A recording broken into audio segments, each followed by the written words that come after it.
Okay, next week. I'm still deciding. I am on the hour 3 of Kettish, Kettish, Kettish. And the first two are smart, and while I do like myself some smart, I think I might be a bit too embarrassed right now to read anything that has a puppy play in such a public way. But I will come back and read them later. And let's see. Mm-mm-mm. There's a lot of Qui-Gon Obi-Wan, which when it's well written and the ideas here seem to be interesting, is not a bad pairing. I mean, I have my own specification for how I consider it realistic or less, but when I came into Star Wars in the 90s, it was one of the first pairing I ever saw outside of what you could play in the Star Wars Knights of the Old Republic games, and it was it has a nostalgic level of interest for me. And okay, I have one which is not smarty, which by the way, if you want good quality smart, R3 is perfect, and this person seems to have quite a lot of it up, so go give it a look. And oh, she bought Fem Bilbo in the Hobbit fandom. That's always good. Oh, she bought Fem Bilbo and Fem Thorin. That's actually kind of rare. Oh, polyamory, nice. I'm looking at the summary for a Bilbo Dwalin Thorin foreign fic, which is called Entertaining Angels Unawares, if anyone is interested, and sounds pretty good. Mm-mm. Oh, and you were Everyone Lives, Nobody Dies, and adoption. Oh, very, very nice. Okay, I'm gonna go with Circular Logic by Kettish in the Star Wars All Media Types Star Wars Prequel Trilogy fandom.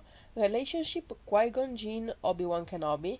Additional tags fake pretending relationship, not actually smart, war. You can find it on our free, and the summary is Puns, Bullets, and Pointing Things, who is another amazing being, by the way.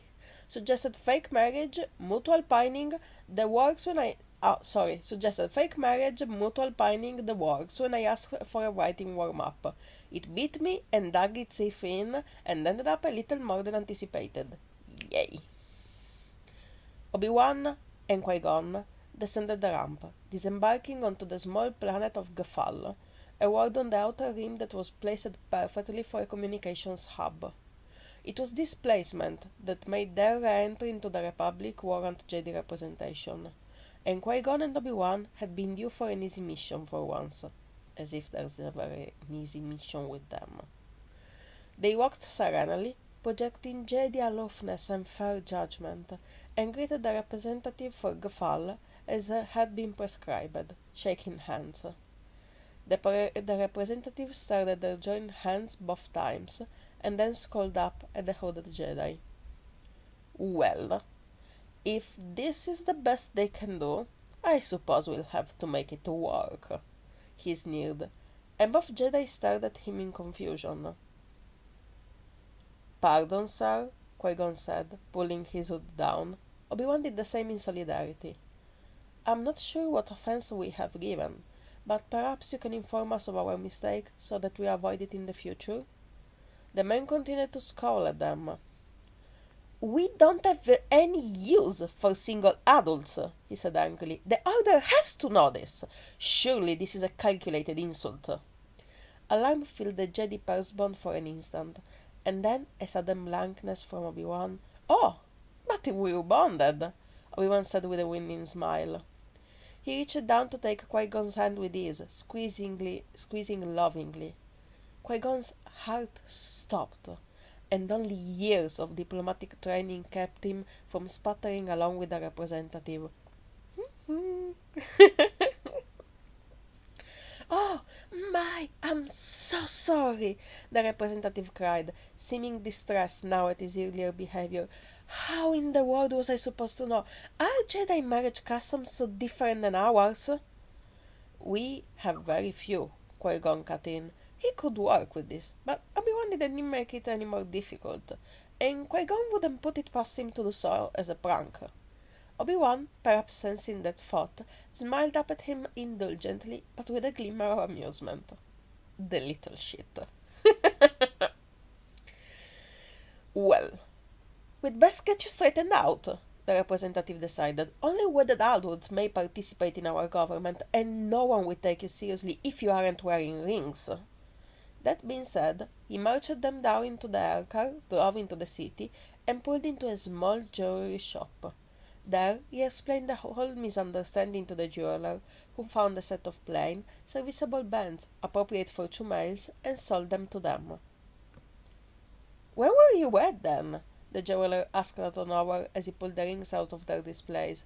We'll get them engraved right quick for you, sirs. Qui-Gon's mind went blank, and into that silence Obi-Wan casually gave them a date.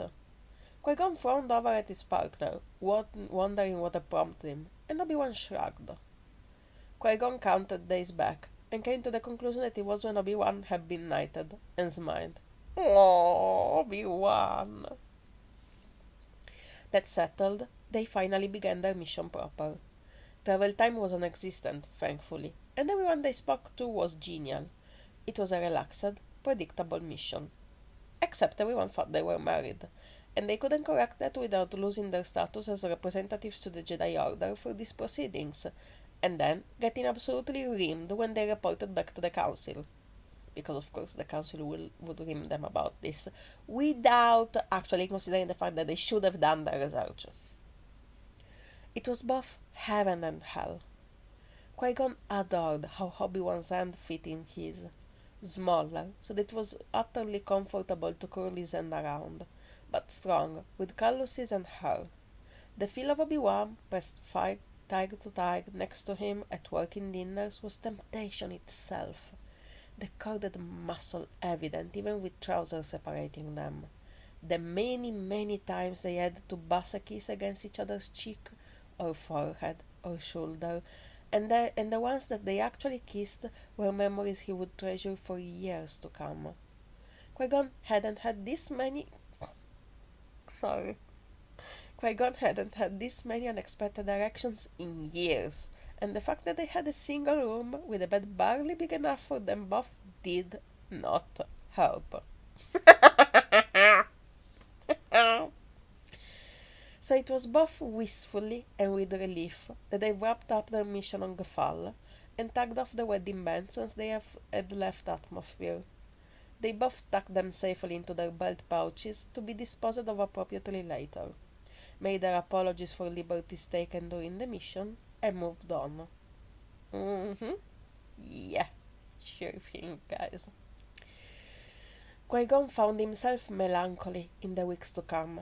He'd had a glimpse of a future he would never have, and it had been everything he ever wanted.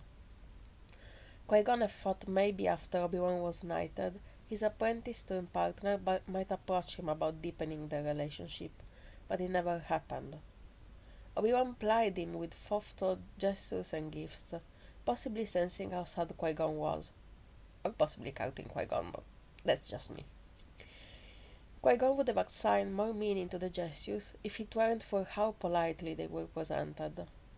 There were times where Qui-Gon and Obi-Wan could feel each other intimately through the Force in a way that neither of them was accustomed to with anyone else.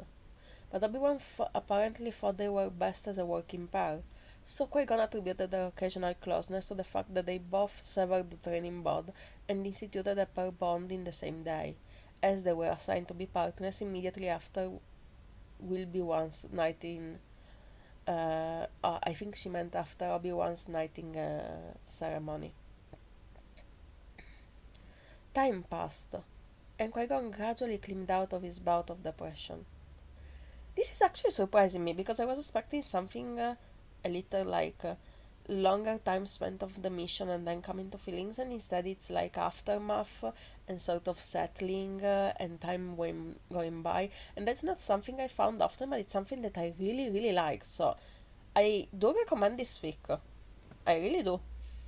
And I do like that it's something that is happening when they are like in a EU where Qui-Gon didn't die, and when they are knights at the same time, instead of being when Obi-Wan is a Padawan, which kind of creeps me out these days. So I'm really, really happy that this author is writing them like this, because it makes for a really interesting read.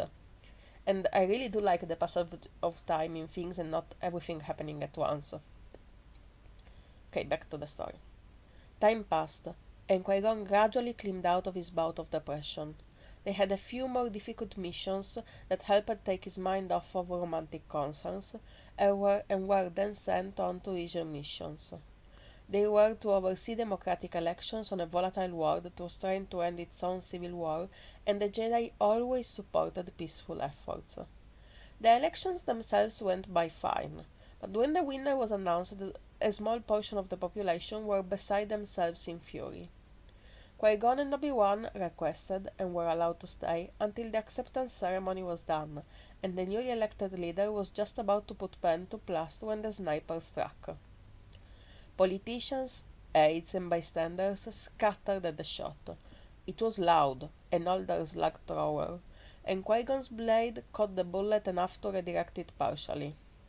A portion of the slug melted and still hit the new leader, and a moment later the echoing crack of return fire sounded as security found and neutralized the sniper. Need to sign.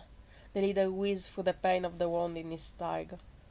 It was bleeding heavily, but had missed the femoral artery, and Obi-Wan clamped down on it with his tabards without bothering to take them off. Predecessor is appointed. Will be honored if I just sign. Pen, pen, pen! Obi-Wan looked around frantically. Qui-Gon was doing the same with no luck. There was plenty of debris from the audience's flight to safety. Oh, belt! Qui-Gon, further on the right, should be a pen in there. Obi-Wan continued holding pressure on the bullet wound, and Qui-Gon found and pulled the pouch snap open and found a pen and a ring. A very familiar ring that apparently did not get turned over to the quartermaster for melting down to recover the order's investment. What in the force? Qui-Gon! Qui-Gon! It's not kind of the time! Like, later! Pen! Pen! What in the force? Qui-Gon exclaimed, digging it out to hold it up. Obi-Wan, why do you still have this thing? The pen, Qui-Gon! Someone! Yes!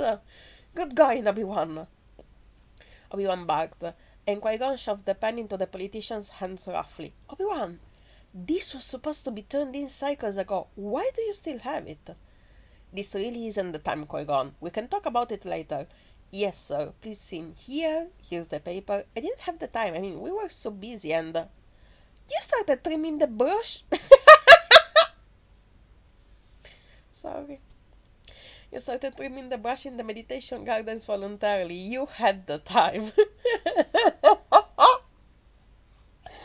Okay.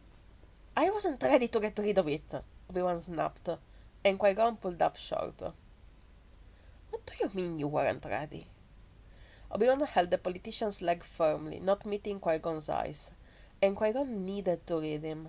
He reached down and pulled Obi-Wan's chin in his direction, ignoring the newly elected president's triumphant and defiant shout. Obi-Wan.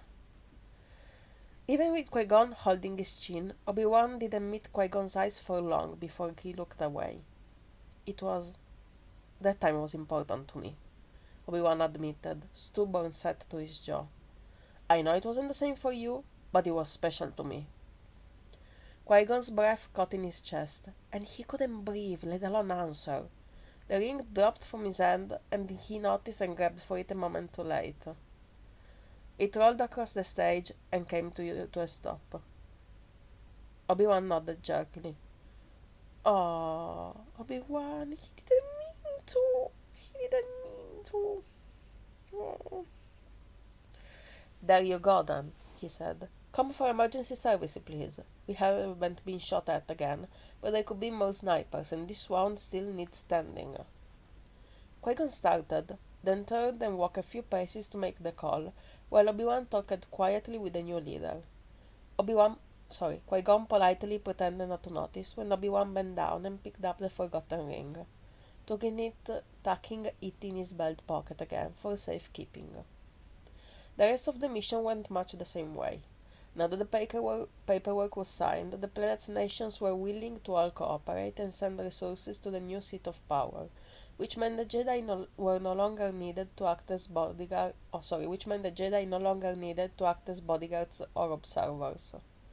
They took their leave without fanfare, simply giving notice to the chief of security and an administrative assistant to the president, and were away from the planet in less than 2 days. As soon as they were in hyperspace, Qui-Gon retreated to the cargo hold and sank down onto his knees in meditation, seeking guidance from the Force. He was honestly terrible at interpersonal relationships where he was involved. Give him an interplanetary crisis and he'd have it ironed out in hours. But one misunderstanding between friends could have been spinning in circles for days. It's not a misunderstanding between friends. This actually kinda hurt. All the same, this was the most important and cherished relationship he had, and he was determined to handle it well. Yay! Good. Obi-Wan was hurt. Qui-Gon could feel that even through the shield that blocked their pair bond currently. It leaked into their bond before dispersing like trace amounts of blood in water. Oh, that's a beautiful metaphor. Qui-Gon wanted badly to stem that flow, and finally he hit upon what was the most likely way to successfully make himself understood. The Force hummed its gentle approval, a slow crescendo of song that felt like the potential growth of a sheer sapling. Qui-Gon got up, shaking blood back out into his feet, and oriented himself. He'd been meditating for about 6 hours, which meant they had another 4 before they came out of the hyperspace to change trajectory, and another 2 days beyond that.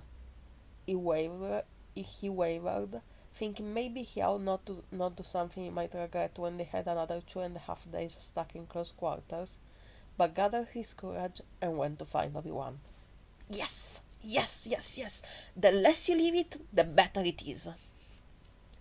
Qui-Gon was a great wordsmith when it came to other people, other situations. When it came to his own life, he'd long ago found that actions were much louder than any words. And so, when he found Obi-Wan brooding over a mug of hot water in the mess, he skipped speech. Instead, he reached into the inner pocket of his tunic and pulled out a ring, setting it on the table in front of Obi-Wan as he sat down. Obi-Wan stared at the ring on the table for long moments before a thunderous look came over his face. Why the fuck? Oh my god, Obi-Wan! How dare you, he accused heatedly, pushing away from the table to stand. Qui-Gon Jinn, I didn't take you for a pickpocket. How dare you go into my personal things and... Holy shit, Obi-Wan, no! Breath, calm down, breath again. Not what you think. That's not yours, Qui-Gon interrupted, and nudged it a little closer to Obi-Wan. Obi-Wan stared down at him, then at the ring, and then looked strangely back at Qui-Gon again. It was a mixture of befuddled, leftover ire, hurt, and hope that Obi-Wan seemed to be desperately trying to hold down. Obi-Wan reached back slowly to his belt pouch, the small one that had contained the ring and pen before, and unsnapped it. He reached inside, finger closing on his own ring, and his eyes closed briefly as though he was in pain, before he pulled it out to set it down so gently, next to Qui-Gon's. You still have your ring, Obi-Wan observed, dazed and still staring at the 2 rings on the table. Qui-Gon's head dipped into a bow. Yes. You paid the quartermaster for yours, like I did mine, Obi-Wan continued. Qui-Gon nodded again. It meant too much to me to let go, Qui-Gon said quietly. Obi-Wan looked up at him again, bewildered. You never said anything, Obi-Wan said. I couldn't, Qui-Gon explained, voice soft, as he leaned down to rest his head on his crossed arms on the table. He took his turn, staring at the 2 rings now, and Obi-Wan finally recognized the longing in Qui-Gon's eyes. I'm an idiot, Obi-Wan said. Qui-Gon raised his eyebrows at him in surprise and requested for clarification. Oh, silent communication. I love when people know each other so well that they can just give each other a face, a look, and they know what it means. Oh. I knew that. I knew that. I explained the same exact thing to Siri a cycle ago about her master. Qui-Gon pushed his face down into his arms, now to hide the grin he couldn't suppress. I'm an absolute moron, Obi-Wan repeated, and his voice was strong and present, and heavily seasoned with humor. Qui-Gon, I'm so sorry. I should have known you wouldn't take anything of mine, and I should have just said something instead of circumlocuting the issue time and again. Would you have dinner with me? Qui-Gon straightened. His mild grin transformed into a joyful smile, and he replied, I would be honored. I'll pick you up at 7th hour, shall I? Obi-Wan laughed. They wouldn't arrive on Coruscant for days.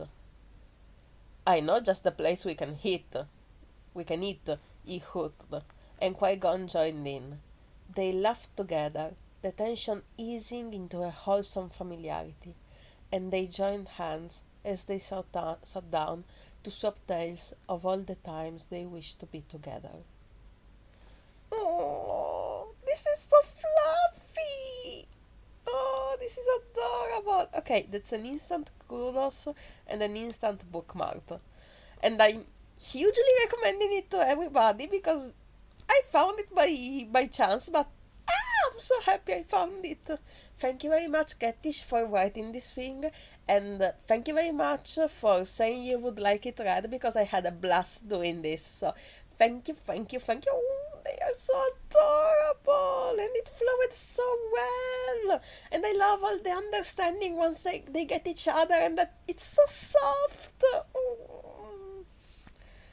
Oh, this is amazing. Thank you very much. Thank you, thank you, thank you.